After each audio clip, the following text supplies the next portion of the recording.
ان تاریخی واقعات کا بھی اس محرم کے اوپر ایک اثر پڑا ہے۔ سب سے پہلا تاریخی حادثہ جو محرم کی شروع میں پیش آیا وہ حضرت سیدنا فاروق اعظم رضی اللہ تعالیٰ عنہ کی شہادت۔ حضرت فاروق اعظم رضی اللہ تعالیٰ عنہ جو نبی کریم صلی اللہ علیہ وسلم کے دوسرے خلیفہ، وہ خلیفہ جن کے بارے میں آپ نے فرمایا کہ اگر میرے بعد کوئی نبی ہوتا تو عمر ہوتا، جن کے جنت میں آپ نے محل دیکھا اور آ کر بتایا کہ میں نے تمہارا جنت کے اندر محل دیکھا ہے،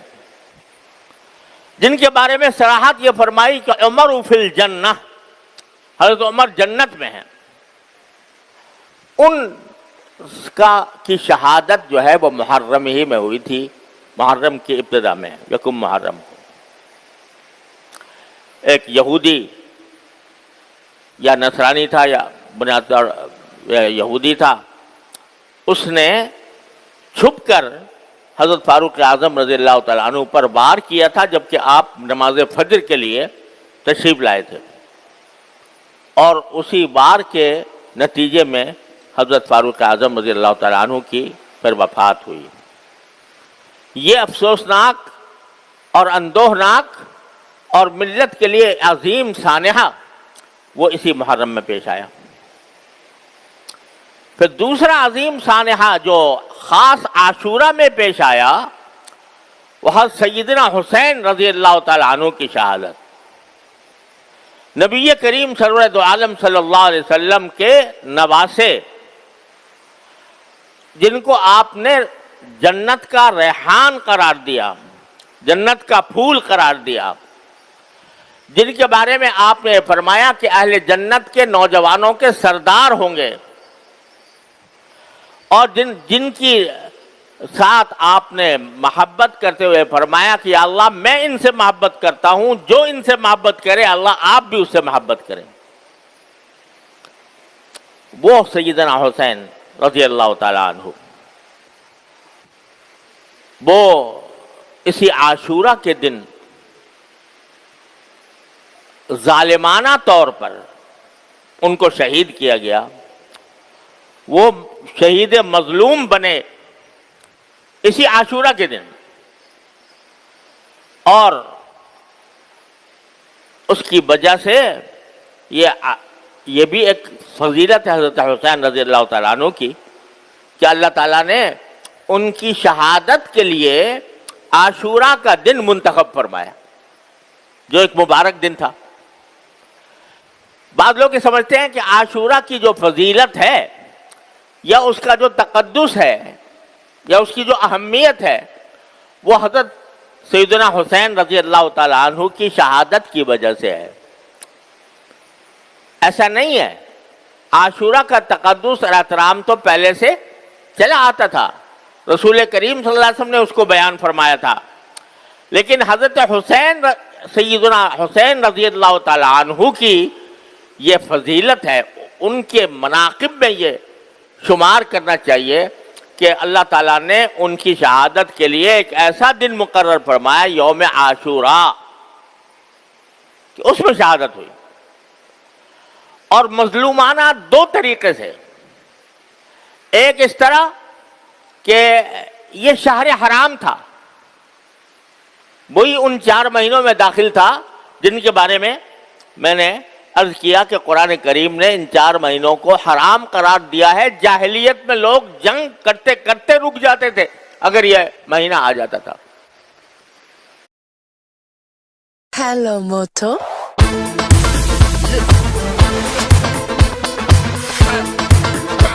کرتے رک جاتے تھے اگر یہ مہینہ آ جاتا تھا، تو اس میں جنگ کی گئی ان کے خلاف شہر حرام میں۔ تو ایک ظلم یہ کہ شہر حرام کے تقدس کو پامال کیا گیا، اور شہر حرام کے تقدس کو پامال کرتے ہوئے ان کے خلاف جنگ کی گئی۔ دوسرا یہ کہ ان کو ظالمانہ طور پر شہید کیا گیا۔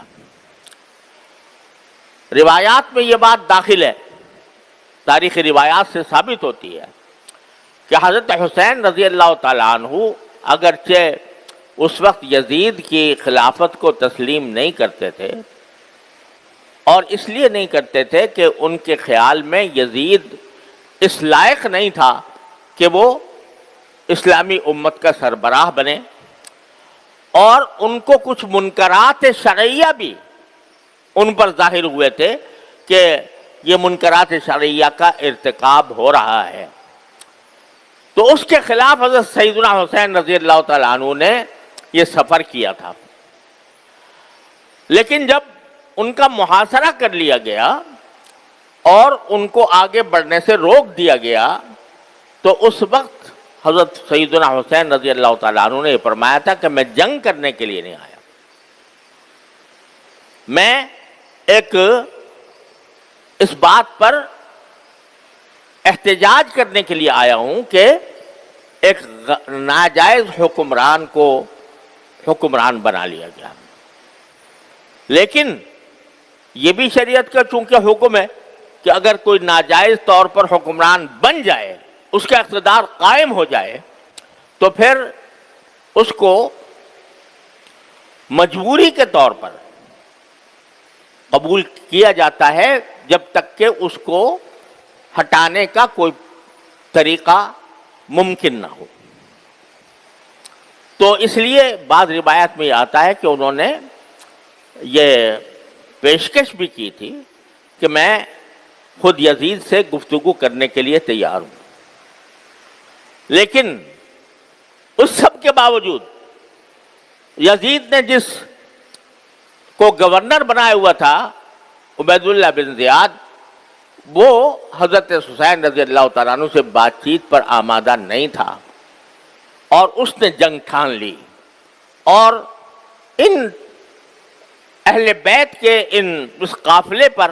اس نے حملہ کیا۔ نہ صرف حملہ کیا، دریائے فرات جو قریب بہتا تھا، دریائے فرات کا پانی ساری دنیا کو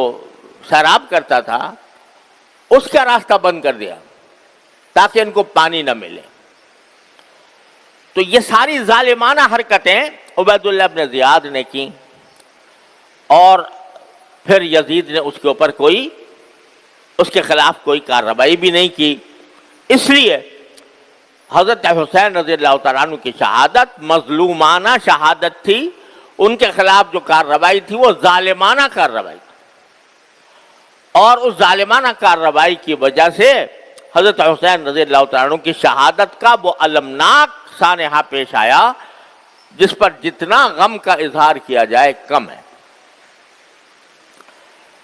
یہ حضرت حسین تو لیکن حضرت حسین کی شہادت ان کی منقبت ہے، ان کی فضیلت ہے کہ اللہ تبارک و تعالیٰ نے ان کے لیے مرنا تو ہر ایک کو ہوتا ہے،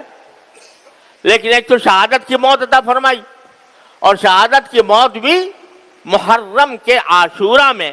10ویں تاریخ کو مقرر فرمائی۔ تو یہ فضیلت ہے حضرت سیدنا حسین رضی اللہ تعالیٰ عنہ۔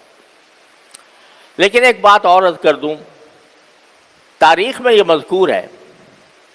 کہ چونکہ حضرت حسین رضی اللہ تعالیٰ عنہ کو کچھ اندازہ ہو گیا تھا کہ یہ لوگ مجھے چھوڑیں گے نہیں، تو اس وقت شہادت سے 1-2 روز پہلے انہوں نے خطبہ دیا، اور اس خطبے میں لوگوں کو جو وصیتیں کی، ان میں ایک وصیت یہ بھی ہے کہ میں اگر شہید ہو گیا تو میرے شہادت کے اوپر تم ماتم نہ کرنا، تم نوحہ نہ کرنا، تم میری شہادت کے اوپر، میرے دنیا سے جانے کے اوپر وہ جاہلیت کے طریقے اختیار نہ کرنا جو جاہلیت میں تھے، اور رسول کریم صلی اللہ علیہ وسلم نے ان کو ممنوع کر دیا تھا۔ جاہلیت میں جب کسی کا انتقال ہوتا تھا تو جتنا بڑا آدمی ہے اسی کے حساب سے اس پر ماتم ہوتا تھا، اس کے گریبان چاک کیے جاتے تھے، اس میں خود سر پر مٹیاں ڈالی جاتی تھیں، اور خدا جانے کیا کیا حرکتیں، اور رو رو کر نوحہ کیا جاتا تھا۔ نوحہ کے معنی ہوتے ہیں کہ رو رو کر شعر پڑھنا اور رو رو کر مرحوم کے فضائل و مناقب بیان کرنا یہ نوحہ ہے. اور نبی کریم صلی اللہ علیہ وسلم نے جاہلیت کی جن رسموں کو آپ نے مٹایا ان میں ایک بہت بڑی رسم نوحہ کی آپ نے مٹائی کہ نوحہ کرنا ناجائز ہے. تو یہ خود حضرت حسین رضی اللہ تعالیٰ عنہ خطبے میں یہ فرما رہے. ظاہر ہے کہ نواسے تھے رسول کریم صلی اللہ علیہ وسلم کے, آپ کے جگر گوشے تھے, آپ کی تعلیمات سے کیسے ذرہ برابر وہ انحراف فرما سکتے تھے. تو انہوں نے یہ خطبے کے اندر خود یہ وصیتیں فرمائیں. افسوس ہے کہ ان کی ساری وصیتوں کو پس پش ڈال کر ایسی رسمیں ایجاد کر لی گئیں کہ جس کے نتیجے میں خود نہ صرف رسول کریم صلی اللہ علیہ وسلم کے ارشادات کی نفی ہوتی ہے, خود حضرت حسین رضی اللہ تعالیٰ عنہ کی وصیت کی نفی ہوتی ہے. اور ایک پورا ایک طوفان برپا ہو جاتا ہے نوحوں کا اور ماتموں کا. بہرحال جو لوگ کرتے ہیں وہ جانے, ان کا کام جانے, لیکن مسلمانوں جو مسلمان اہل سنت ہیں, جو نبی کریم صلی اللہ علیہ وسلم کی سنت کے تابع ہیں, جو حضرت حسین رضی اللہ تعالیٰ عنہ کی وصیتوں کے تابع ہیں, ان کو اس قسم کی مجالس میں جہاں یہ نوحہ ہوتا ہو یا جہاں ان کے حضرت حسین کی وصیتوں کے خلاف ورزی کی جاتی ہو, وہاں ایک متبع سنت مسلمان کا کوئی گزر نہیں ہونا چاہیے, وہاں اس کی شرکت نہ ہونی چاہیے. کیونکہ رسول کریم صلی اللہ علیہ وسلم کا ارشاد ہے کہ جو شخص کسی ایک مجلس میں بیٹھتا ہے, کسی بڑی مجلس میں بیٹھتا ہے, چاہے بیٹھا ہی ہو, دیکھنے کے لیے بیٹھا ہو, تو اس کا شمار اسی مجلس کے لوگوں میں ہوگا. لہذا جو کر رہے ہیں وہ اپنے اعمال کے خود جواب دہ ہیں, اور ہمیں ان سے تعرض اس لیے نہیں کرنا کہ ہمیں اس کا حکم نہیں دیا گیا. یہ بعض لوگ سمجھتے ہیں کہ یہ جو